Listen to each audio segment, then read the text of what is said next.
ये कहानी है गॉड और इंसानों के बीच लड़ाई की, जहाँ पर गॉड सभी इंसानों को खत्म करना चाहते हैं क्योंकि इंसानों ने अपने स्वार्थ के लिए पूरी धरती को बर्बाद कर डाला है। कहानी शुरू होते ही हमें दिखाया जाता है कि सभी गॉड्स की मीटिंग बुलाई गई है, जहाँ सभी गॉड चाहते हैं कि अब इंसानों का सफाया किया जाए क्योंकि इंसानों ने अपनी जरूरत के लिए धरती को तबाह कर डाला है। अब जैसे ही वो इस फैसले को सुनाने वाले होते हैं, इतने में वहाँ वैल्किरी ब्रूनहिल्डे आ जाती है, जो कहती है इंसानों को इतनी आसानी से खत्म करने के बजाय कोई दूसरा रास्ता सोचना चाहिए, क्यों ना इंसान और गॉड्स के बीच में बैटल हो, जिसमें अगर इंसान जीतते हैं तो उन्हें 1000 साल तक गॉड कुछ भी नहीं करेंगे। उसकी ये बात सुनकर वहाँ सभी गॉड हंसने लगते हैं कि कहाँ वो इतने शक्तिशाली और कहाँ वो कमजोर इंसान। तब ज्यूस फैसला करते हैं कि अब गॉड और इंसानों के बीच एक फाइनल बैटल होगी, जिस बैटल को रैग्नारोक नाम दिया गया। इस टूर्नामेंट में 1v1 बैटल होगी, जिसमें 13 गॉड और 13 इंसान होंगे और जो टीम 7 मैच जीतेगी वो विनर होगी। और अगर इंसानी टीम हारती है तो सभी इंसानों को खत्म कर दिया जाएगा, यानी ये मैच जिंदगी और मौत के बीच का है। अब ज्यूस वैल्किरी को इंसानों की तरफ से रिप्रेजेंटेटिव बनाता है। अब ऐसे ही बैटल का दिन आ जाता है, जहाँ एक तरफ इंसान होते हैं और दूसरी तरफ गॉड। तब बैटल अनाउंस होता है, जिसमें गॉड्स की तरफ से लड़ने के लिए थॉर होता है, जिसके पास थंडर बिजली की पावर होती है। वह इंसानों की तरफ से एक चाइनीज योद्धा लूबू होता है, जो कि काफी पावरफुल होता है। अब बैटल शुरू होते ही लूबू सबसे पहले वार करता है, लेकिन थॉर अपने हैमर से उसके वार को रोक लेता है और ऐसे ही लूबू के दूसरे वार को भी रोककर थॉर उस पर अपने हैमर से वार करता है, लेकिन लूबू भी उसके वार को आसानी से रोक लेता है। तब थॉर अब अपने थंडर बिजली की पावर को यूज करते हुए अपने हथौड़े को जमीन पर टिका देता है, जिसे देखकर सभी चौंक जाते हैं कि आखिर थॉर कर क्या रहा है। तब थॉर अपने थंडर पावर का यूज करके अपने हैमर को एक्टिवेट कर देता है और इतनी तेजी से ब्लास्ट करता है कि ये देखकर सभी हैरान हो जाते हैं कि अब तो लूबू गया भाई। लेकिन तब इस मॉक के बीच में लूबू थॉर के सीने पर वार कर देता है, जिसे देखकर सभी चौंक जाते हैं कि वही एक इंसान होकर भी लूबू ने थॉर पर वार करके उसे जख्मी कर दिया। वहीं इधर ज्यूस ये देखकर हैरान थे कि एक इंसान के पास इतने शक्तिशाली हथियार कहाँ से आया, जो थॉर के हैमर को भी आसानी से रोक रहा है। तब हमें पता चलता है कि वैल्किरी ब्रूनहिल्डे ने अपनी वैल्किरी बहनों को इंसानों की मदद करने के लिए हथियार बनने को कहा था, क्योंकि इंसान का कोई भी हथियार गॉड के हथियार के सामने नहीं टिक पाता। अब लूबू वैल्किरी के हथियार से थॉर पर इतनी तेजी से वार करता है कि उसका हाथ का ग्लव टूट जाता है, जिसे देखकर गॉड्स तक हैरान रह जाते हैं कि यह तो वही एक इंसान होकर भी गॉड्स की बैंड बजा रहा है। अब इतने में अचानक से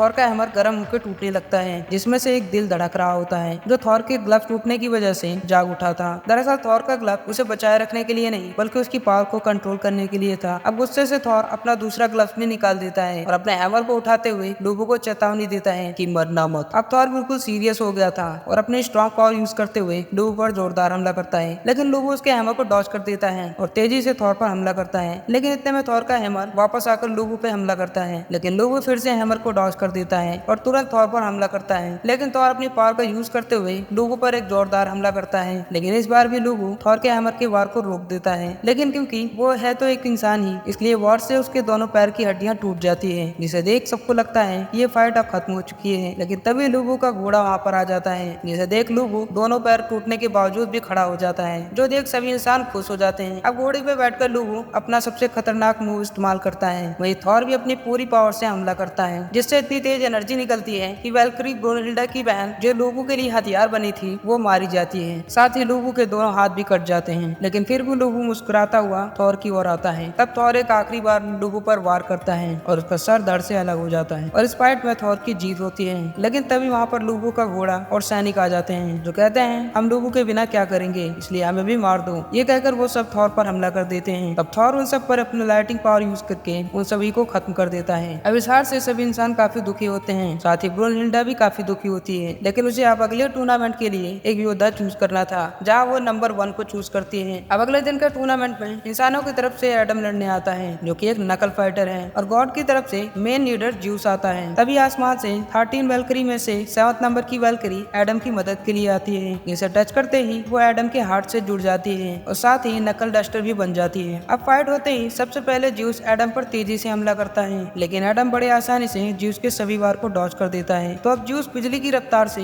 एडम पर हमला करता है, लेकिन इस बार भी एडम ज्यूस के सभी हमले को इजिली डॉज कर देता है। तब ज्यूस अपना सबसे खतरनाक मूव डिवाइन एक्स का यूज करता है, लेकिन इसे भी एडम उछलकर डॉज कर देता है, जिसे देख गॉड्स भी हैरान हो जाते हैं। दरअसल एडम के पास एक खास डिवाइन आई पावर होती है, जिस वजह से वो ज्यूस के हमले को डॉज कर पा रहा था। अब एडम ज्यूस की फाइटिंग स्टाइल कॉपी करके उस पर डिवाइन एक्स का यूज करता है और ज्यूस के फेस पर कट मारता है। इससे ज्यूस काफी गुस्सा हो जाता है और एडम पर जोरदार हमला करता है, लेकिन उल्टा एडम ही उसकी कॉपी करते हुए उस पर हमला कर देता है। गुस्से में ज्यूस अपनी बॉडी को और भी ताकतवर बना लेता है और अपनी पावर का यूज करके समय को रोक देता है और एडम पर जोरदार हमला करता है, लेकिन एडम की डिवाइन डिवाइन पावर की वजह से वो इस हमले से बच जाता है और ज्यूस पर जोरदार हमला करता है, जिससे ज्यूस जमीन पर गिर जाता है। ये देखकर सभी शॉक हो जाते हैं। तभी गुस्से से ज्यूस दोबारा उठता है और अपनी सबसे खतरनाक बॉडी में बदलने लगता है, जिसे उसने 1000 सालों पहले यूज किया था। लेकिन इस बॉडी को वो ज्यादा देर तक यूज नहीं कर सकता, इसलिए ज्यूस तुरंत एडम पर हमला करता है। लेकिन एडम उसकी कॉपी करता हुआ उस पर लाइट की स्पीड से पंच मारता है, जिससे ज्यूस का शरीर फटने लगता है। लेकिन अब एडम की बॉडी काफी हीट हो चुकी थी, जिस वजह से उसकी बॉडी से ब्लड निकलने लगा था और उसकी पावर भी कम होने लगी थी, जिस वजह से वो फाइट के दौरान अंधा हो जाता है। इसका फायदा उठाते हुए ज्यूस एडम पर जोरदार हमला करता है और लगातार उस पर वार करता रहता है। लेकिन एक आखिरी बार एडम ज्यूस का सिर पकड़ते हुए उस पर पूरी पावर से हमला करता है, जिससे ज्यूस बुरी तरह घायल हो जाता है और घुटने केवल जमीन पर पड़ा होता है। ये देख सभी गॉड्स शॉक्ड रह जाते हैं कि एक इंसान ने ज्यूस की ये हालत कर दी। तभी सब देखते हैं कि एडम अपनी जगह पर ही खड़ा है, जो कि अब मर चुका है। तब ज्यूस कहता है कि एडम तभी मर चुका था जब वो अंधा हुआ था, लेकिन वो इतना जिद्दी था कि उसकी विल पावर अभी तक लड़ती रही। तभी एडम और वैल्क्री की आत्मा डस्ट बनकर आसमान में उड़ जाती है और दूसरी बार भी गॉड्स की जीत हो जाती है।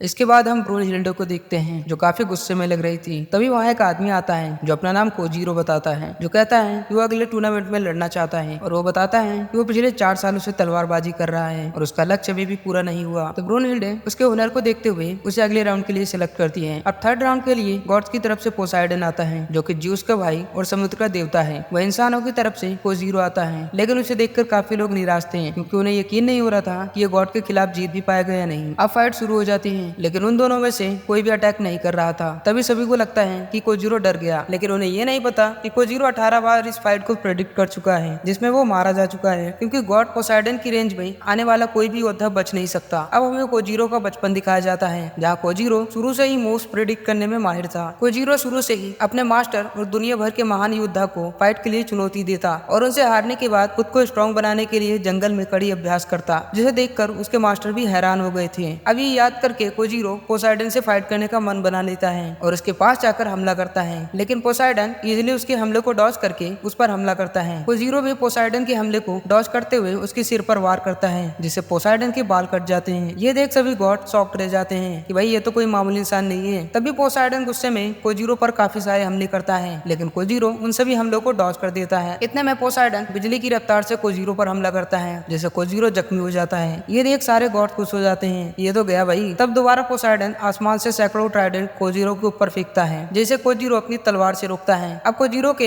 हर हमले को पोसाइडन बड़ी आसानी से डॉज करता हुआ उसकी तलवार तोड़ देता है, जिसे देख सभी इंसान दुखी हो जाते हैं कि एक बार फिर से इंसान गॉड से हार जाएंगे। लेकिन कोजीरो पोसाइडन की ओर देखकर मुस्कुराता है और कहता है कि क्या तुमने कभी पूरी रात प्रैक्टिस की है जब तक कि सुबह न हो जाए? क्या तुमने कभी महान योद्धा बनने के लिए आंसू बहाए हैं? ये कहता हुआ कोजीरो अपने टूटी हुई तलवार उठाता है, जिसमें से एक तेज रोशनी निकलती है, जो कि वैल्क्री हैरिस्ट होती है, जिससे कोजीरो उस टूटी तलवार से दूसरी तलवार बनाता है। अब पोसाइडन और कोजीरो के बीच टक्कर की फाइट होती है, जिसमें कोजीरो पोसाइडन की पूरी बॉडी पे अपने शॉट से कट मारता है। ये देख सारे गॉड्स हैरान रह जाते हैं, ये तो भाई इंसानों के भी गॉड को हरा रहा है। तब पोसाइडन गुस्से में लाइट की स्पीड से कोजीरो पर हमला करने लगता है, जिससे कोजीरो काफी घायल हो जाता है। उसे लगता है कि अब वो हारने वाला है। तभी उसे अपने सारे मास्टर की याद आती है, जिनसे उसने तलवारबाजी सीखी थी, और ग्राउंड में सभी लोग कोजीरो का हौसला बढ़ा रहे होते हैं। तब कोजीरो खुद को शांत करता हुआ ध्यान लगाता है और पोसाइडन के हर हमले को डॉज करता हुआ आगे बढ़ता है और उसके बिल्कुल करीब पहुंच जाता है। इतने में पोसाइडन अपने ट्राइडेंट से उस पर वार करता है, लेकिन कोजीरो उसके दोनों हाथ काट देता है और आखिर में उसका सर धड़ से अलग कर देता है। अब ये देखकर सभी गॉड शॉक्ड रह जाते हैं कि एक इंसान ने इतने शक्तिशाली गॉड को मार दिया। अब आखिरकार तीसरे राउंड में इंसानों की जीत होती है, लेकिन अभी भी इंसानियत को बचाने के लिए उन्हें 6 राउंड और जीतने होंगे। अब अगला एपिसोड जल्दी आने वाला है, तो सब्सक्राइब करें हमारा चैनल। धन्यवाद।